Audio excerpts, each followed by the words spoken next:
Olá, bom dia.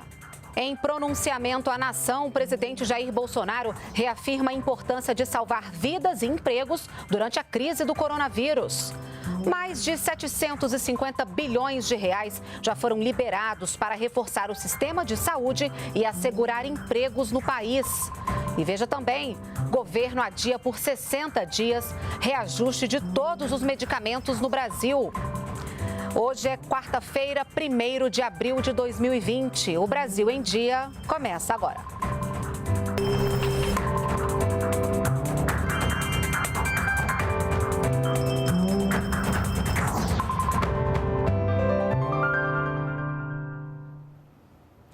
São 9 horas e 45 minutos. Nós estamos ao vivo também pelas redes sociais. Em pronunciamento nesta terça-feira, o presidente Jair Bolsonaro apresentou as iniciativas do governo para enfrentar a crise do coronavírus. Bolsonaro também destacou a importância de salvar vidas e empregos durante a pandemia.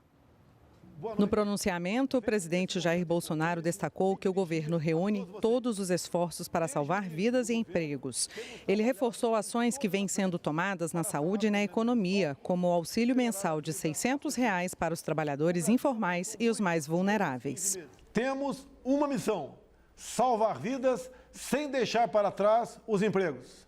Por um lado, temos que ter cautela e precaução com todos, principalmente junto aos mais idosos e portadores de doenças pré-existentes. Por outro, temos que combater o desemprego, que cresce rapidamente, em especial entre os mais pobres. Vamos cumprir essa missão, ao mesmo tempo em que cuidamos da saúde das pessoas. O presidente fez várias referências a um discurso do diretor-geral da Organização Mundial da Saúde, que também reforçam a preocupação com a vida e o sustento de cada indivíduo. Nesse sentido, o senhor Tedros Adhanom, diretor-geral da Organização Mundial da Saúde, disse saber que muitas pessoas, de fato, têm que trabalhar todos os dias para ganhar seu pão diário. E que os governos têm que levar esta população em conta. Continua ainda: se fecharmos ou limitarmos movimentações, o que acontecerá com essas pessoas que têm que trabalhar todos os dias e que têm que ganhar o pão de cada dia todos os dias? Ele prossegue: então, cada país, baseado em sua situação, deveria responder a essa questão. O presidente falou ainda sobre as ações das Forças Armadas, desde o resgate de brasileiros na China, as ações de apoio à saúde e segurança dos brasileiros em todo o país, além do trabalho dos laboratórios químico-farmacêuticos militares, que vão produzir em 12 dias 1 milhão de comprimidos de cloroquina, além de álcool gel. Olha, e em outra frente, o Ministério da Justiça e Segurança Pública prorrogou o fechamento da fronteira terrestre com a Venezuela. A repórter Selma Dias explica pra gente agora. Oi, Selma, bom dia. Oi, Renata, bom dia para você, para todo mundo. Olha, a fronteira do Brasil com a Venezuela está parcialmente fechada desde o dia 18 e deve permanecer assim pelos próximos 30 dias para impedir a disseminação do novo coronavírus e também por conta das dificuldades do sistema de saúde em receber e atender aí estrangeiros infectados. Tem algumas exceções. O tráfego entre os dois países continua liberado para o transporte rodoviário de cargas e para a execução de ações humanitárias autorizadas. Também podem cruzar a fronteira brasileiros natos ou naturalizados e profissionais do exterior devidamente identificados e autorizados pelo governo, além de outras punições. A medida também prevê a deportação imediata para quem descumprir aí essas regras. O Ministério da Justiça e Segurança Pública explicou que nos próximos dias deve também anunciar prorrogar o fechamento das fronteiras com outros países sul-americanos. E o ministro Sérgio Moro, durante coletiva no Palácio do Planalto, anunciou medidas da pasta para enfrentar essa pandemia no país. Confira aí na reportagem. O ministro Sérgio Moro afirmou que a vacina contra a gripe em agentes penitenciários e presos deve ser antecipada. Segundo ele, nenhum caso de Covid-19 foi notificado dentro dos presídios, mas o governo defende medidas de prevenção para evitar a doença, como a suspensão temporária de visitas. Há um ambiente de relativa segurança para o sistema prisional em relação à epidemia do coronavírus pela própria condição dos presos de estarem mais isolados da sociedade. Por isso, daí a necessidade de medidas que evitem, né, risco de contaminação dos presos, como a própria suspensão de visitas. Além disso, homens da Força Nacional de Segurança Pública vão passar a atuar em apoio ao Ministério da Saúde. Eles podem trabalhar, por exemplo, na segurança nos centros de saúde. O ministro Paulo Guedes afirmou que o governo federal já disponibilizou mais de 750 bilhões de reais para medidas de combate aos efeitos do novo coronavírus na economia brasileira. De acordo com o ministro da Economia, já foram liberados mais de 750 bilhões de reais para medidas de reforço do sistema de saúde e para assegurar empregos diante do avanço do novo coronavírus. Segundo Guedes, o chamado orçamento de guerra já chegou a 2,6% do PIB. Estão nesta conta recursos para pagar o auxílio de R$ 600 para os trabalhadores informais, antecipar o pagamento do 13º salário de aposentados e pensionistas, a inclusão de 1.200.000 beneficiários do Bolsa Família, recursos para estados e municípios, crédito para capital de giro para as empresas e financiamento da folha salarial para pequenas e médias empresas e compensação salarial. A instrução do presidente foi clara: não vai ficar nenhum brasileiro para trás. Não vamos deixar nenhum brasileiro para trás. Todos os recursos necessários para a defesa da saúde do povo brasileiro e dos empregos dos brasileiros serão mobilizados. O ministro Paulo Guedes explicou ainda que o decreto de estado de calamidade pública ajuda a descentralizar os recursos para estados e municípios. Ele também destacou que o governo conta com o apoio do Judiciário e do Congresso Nacional para que o dinheiro chegue mais rápido a quem precisa. Estamos gastando bem mais do que qualquer país da América Latina, estamos muito à frente de qualquer país da América Latina. Do ponto de vista de apoio que estamos dando com essa renda básica de 600 reais que nós estamos dando, comparado à nossa renda per capita, é igual à ajuda que os americanos estão dando. O Ministério da Saúde quer saber qual parcela da população faz parte do grupo de risco, quem teve contato com infectados pelo coronavírus ou esteve fora do país. Vamos ao Rio de Janeiro. Igor Santos conta pra gente agora os detalhes. Oi, Igor, bom dia.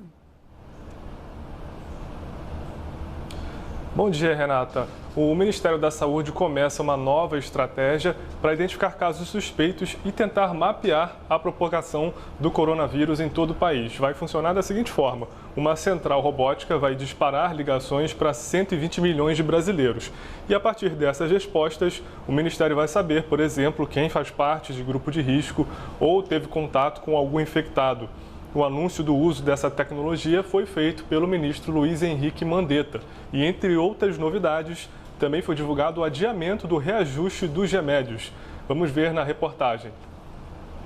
Um acordo entre a indústria farmacêutica e o governo prevê o congelamento dos preços de todos os medicamentos nos próximos 60 dias. O aumento que estava previsto, é previsto por lei para os remédios, ele ficou suspenso por 60 dias.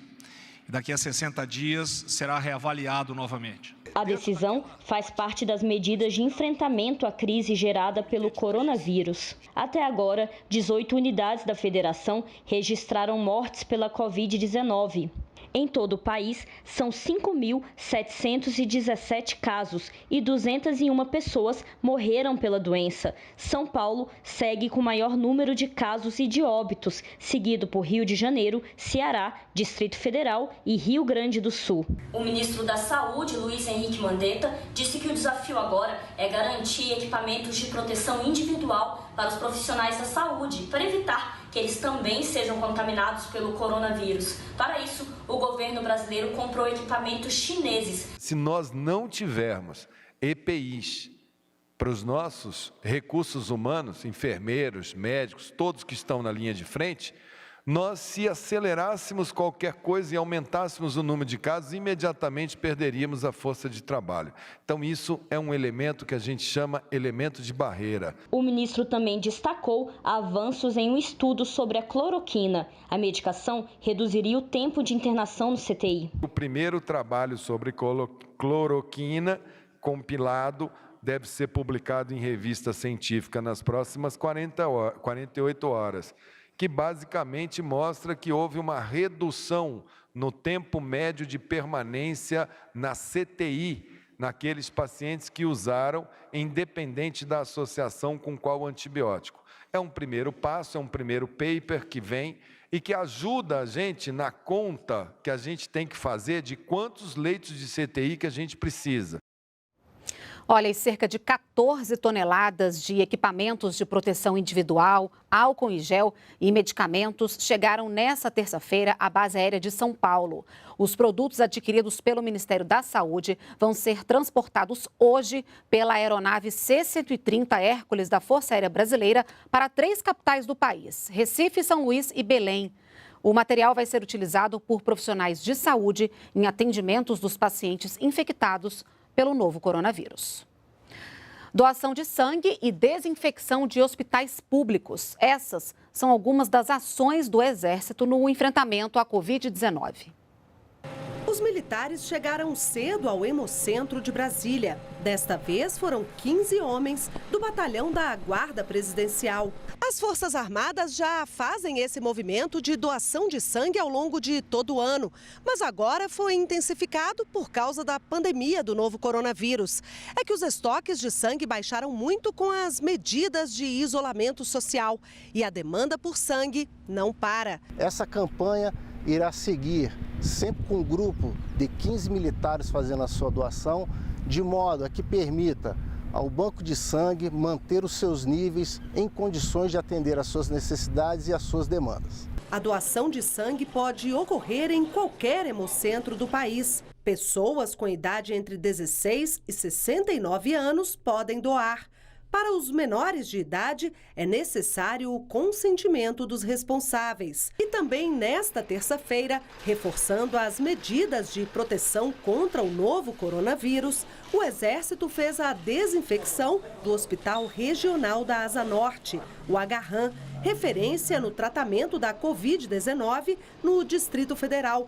Devidamente protegidos, eles usaram o produto específico e também ensinaram o procedimento aos profissionais que trabalham no local. A gente só tem a agradecer ao nosso Exército Brasileiro por essa ação cívico-social, por essa solidariedade nesse momento em que a gente está passando por essa pandemia. E a Defesa Civil Nacional já enviou quase 70 milhões de mensagens de celular sobre o coronavírus. São alertas como Fique em Casa. Para receber os avisos e orientações por SMS, basta enviar uma mensagem do celular para o número do CEP, com o número do CEP, para 40199.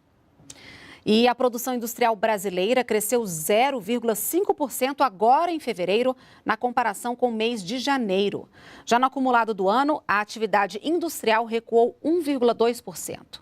Os dados foram divulgados agora há pouco pelo IBGE. O Brasil em Dia termina aqui. Você pode nos acompanhar também pelas redes sociais. Nos vemos amanhã. Até lá. Tchau, tchau.